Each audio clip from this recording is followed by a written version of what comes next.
Born and raised St. Louis. I lived on the south side in St. Louis on McCree. We lived in by we I mean my older brother and my mom lived in a two-family flat.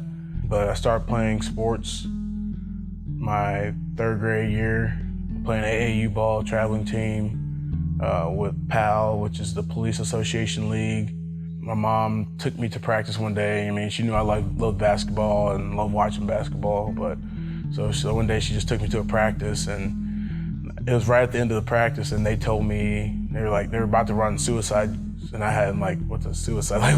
What is that? I don't even know what that is, and so they taught me what suicide is, and I wish I didn't know what suicide was now. But yeah, it was the first day there. I was the biggest guy on the court, but I beat everybody probably just because they were tired from practice earlier. So my mom was a huge support. I mean, she was at every game faithfully. I mean, she was the loudest one out there.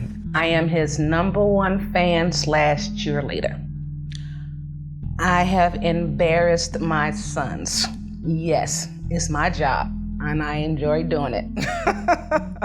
And especially when it comes to supporting them. He was, I think, 9 or 10, playing basketball for the Policemen's League. And we were at this sporting event. It was a tournament, for a weekend tournament somewhere. And one of the coaches was like, no, we're not gonna play with this kid. This kid is too big. So they did not want him to play. And just coincidentally, I think we had went to the doctor, and I had his birth certificate, his shot record in my purse. So I said, hold on. So I pulled it out. And the coach was like, Shelly, from here on out, please keep his birth certificate in your purse. For the simple fact, if we come up against this again, there will not be a discussion. And so the coaches of the other team, they were like, okay, we'll accept that he is the size that he is. So it was fun though. It was funny to watch, because some of the players would be like, there goes your mom again. And so it was a fun time, and it definitely opened my interest to other sports, but that was kind of later on in life. We moved to Fenton in 1998. Brandon was in junior high, so he was seventh grade, and that was his first year and first experience in participating with football. My brother, he's the first person to actually get me into football. I mean, I've always played street football, but that's one of those things you just go out and throw a football around and see who's the fastest and whatever. Kind of one day I'm in the house watching TV, and he said, hey, what are you doing? I'm like, oh, nothing. He's like, all right, come with me real quick. I'm like, where are we going? He's like, don't worry about it. Just you'll see when we get there. And we go to the middle school, and I'm seeing kids in shoulder pads and with big water jugs, and I'm like, what's this? He's like, we're playing football. I'm like, what do you mean we? Like one of those shock things, like, what do you mean we're playing football? I'm like, yeah, man, we're playing football, about to go out for the football team. I was like, no, I'm good. I play basketball. I'm a basketball player. I'm going to the NBA. And he's like, all right, well, how about this? Just try it out. If you like it, you can continue. If you don't like it, you can, cross it out and you can quit or whatever. And I was like, all right, cool. Me thinking, all right, first day, I'm like, all right, I don't like it. I'm done. But start, playing, start actually, getting into the drills and, actually playing games and all that stuff. And I loved it. It was fun. And it also helped that I was good at it. I played strictly defensive line in 8th grade, but my brother was the running back also. He played running back, and so it was pretty awesome, just having that, me and him, me and the team, having something in common, to kind of just go off of and kind of build a relationship off of. And finally got to high school, and then they, I was still, one of the biggest ones out there, so they decided, to put me on offense and defense. So the first time I saw Brandon I guess he was in the 8th grade. And I thought he was going to be the incoming freshman, but it was his older brother, Brad, that was the incoming freshman. And I thought, man, this guy's big. And when he finally did make it here, he was even bigger, and he was just mammoth, just out a man among boys. I go to all of the games and I record all of the statistics, who made the tackles, who made the football, the catches or the fumbles or the fumble recoveries. And so his name got a lot in the stat book because he was all over the place, just an athlete. Freshman year, playing freshman football, practicing, games, whatnot.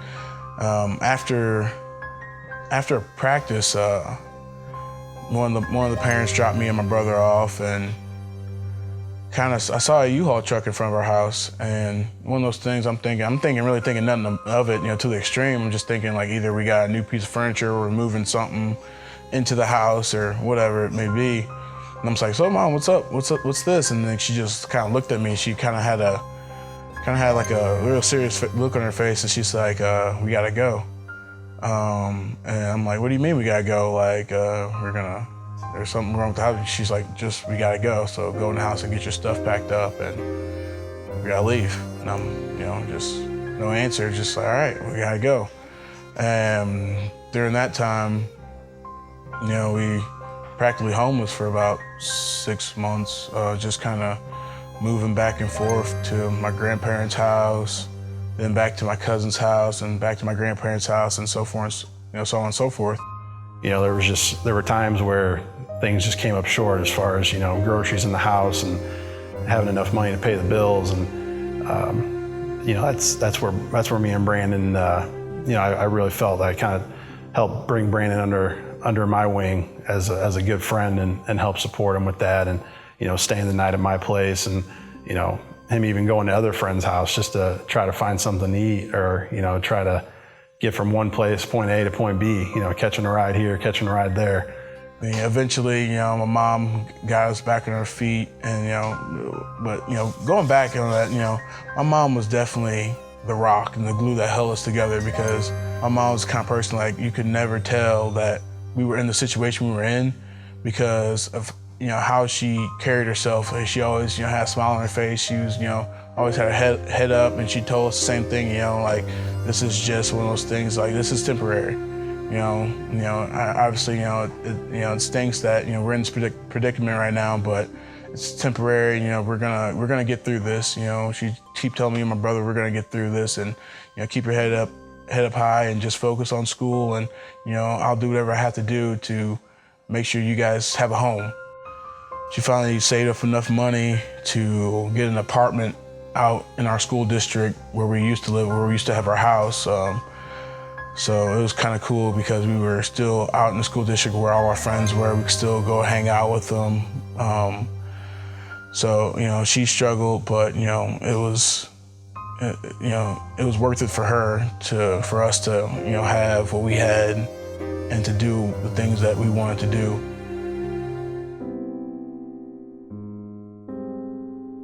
Ever since I was a little kid, I always wanted to be a firefighter. So, I knew growing up, as I did more research in it, getting to high school, you really didn't have to go to college to be a firefighter. So I wouldn't really, college, wasn't really in my future. So I thought, but, after I started playing football and I started getting letters, then I'm like, hey, I could go to college, With me encouraging him, I played sports in high school.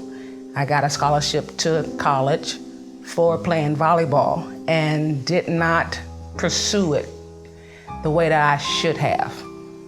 And I had explained to him and his brother, if you ever get the chance to get a scholarship, follow it through, especially when it's something that you've earned based upon your merits, whether it's academics or athletic. The one thing that he always had that you don't see much with high school players his size was he had his first step and his quickness was just extremely well above everybody else. He was gracious. Anytime he lost, he didn't, say, it was this reason or it was that reason.